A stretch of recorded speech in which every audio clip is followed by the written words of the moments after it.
नगर रुद्रपुर अपनी चहल पहल, बड़े बाजारों और मेहनती लोगों के लिए प्रसिद्ध था। इसी नगर में रहता था एक युवा व्यवसायी विक्रम। लोग उसे विक्रम सेठ कहकर बुलाते थे, क्योंकि उसके परिवार का वर्षों पुराना अनाज व्यापार था। परंतु विक्रम सिर्फ पारंपरिक व्यवसाय तक सीमित नहीं रहना चाहता था। उसमें नई सोच, नई ऊर्जा और दूरदृष्टि थी। विक्रम का मानना था कि समय बदल रहा है, इसलिए व्यापार की सोच भी बदलनी चाहिए। लेकिन उसके पिता सेठ गोपाल दास पारंपरिक तरीके से व्यापार चलाने के पक्ष में थे। वे अक्सर कहते, बेटा, पुरानी राह पर चलोगे तो कभी धोखा नहीं खाओगे। पर विक्रम का उत्तर हमेशा यही होता।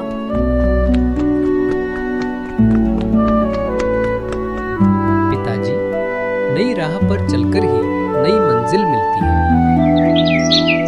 एक दिन नगर में ये चर्चा फैल गई कि पास के गांवों में किसानों को अपनी उपज उचित दाम पर नहीं मिल रही।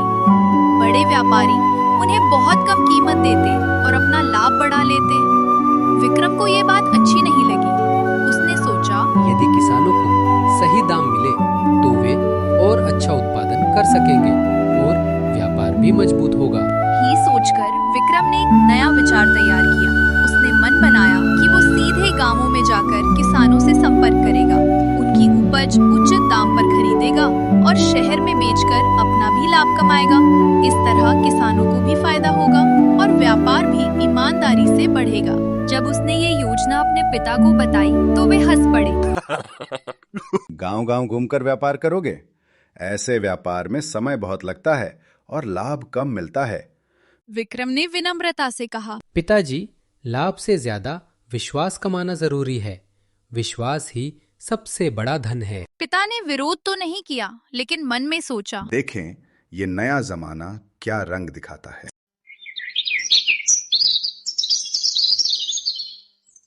अगले ही दिन विक्रम अपनी छोटी सी गाड़ी लेकर गांव की ओर निकल पड़ा। रास्ता ऊबड़ खाबड़ था, लेकिन उसके उत्साह को कोई नहीं रोक पा रहा था। सबसे पहले वो शिवपुर गांव पहुंचा।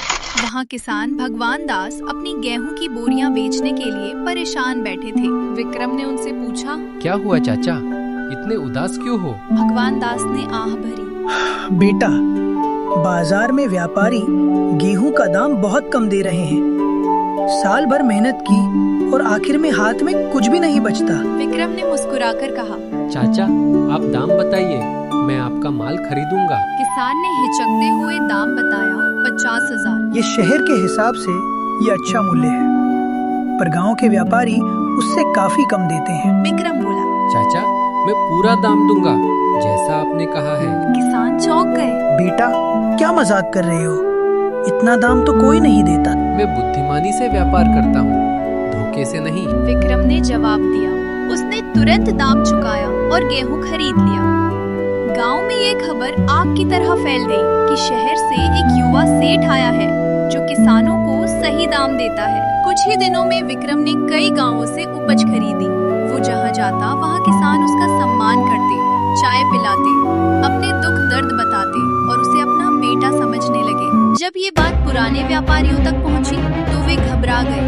उन्हें लगा कि विक्रम की ईमानदारी उनकी कमाई छीन लेगी। उन्होंने तय किया कि वे उसे नुकसान पहुंचाएंगे। एक शाम जब विक्रम गांव से लौट रहा था तो कुछ व्यापारी उसके पास आए और बोले, देखो विक्रम, तुम नए हो और ये बाजार बहुत बड़ा है। ज्यादा होशियारी दिखाने की जरूरत नहीं है। हमारे दाम पर माल खरीदो, नहीं तो। विक्रम शांत स्वभाव का था। उसने कहा, व्यापार किसी का दुश्मन नहीं होता।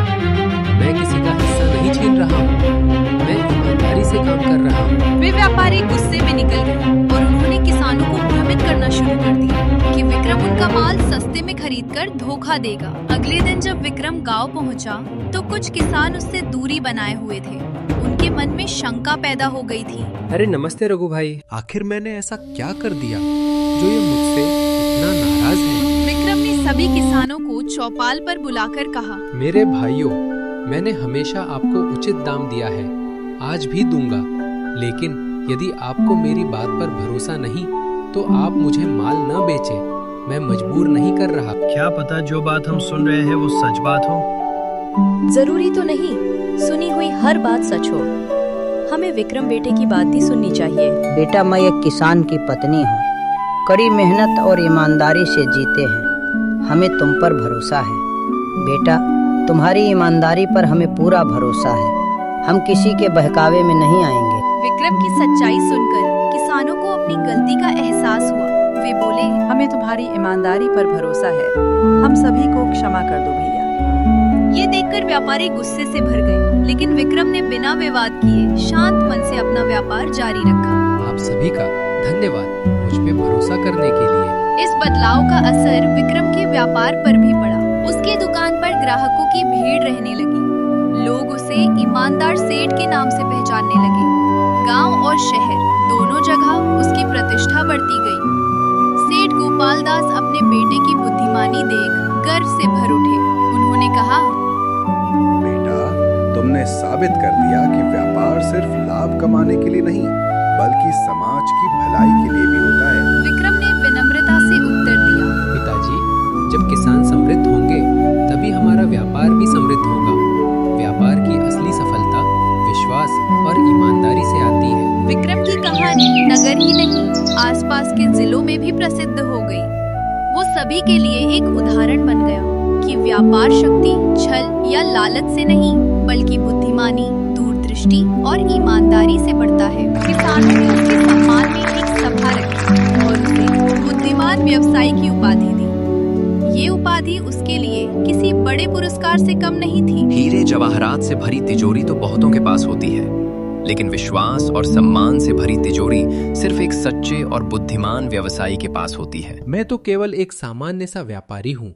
इतना प्रेम एवं सम्मान देने के लिए आप सभी का बहुत बहुत धन्यवाद। प्यारे दर्शकों, आप सभी का बहुत बहुत धन्यवाद इस वीडियो को पूरा देखने के लिए। Thank you for watching. Don't forget to like and subscribe.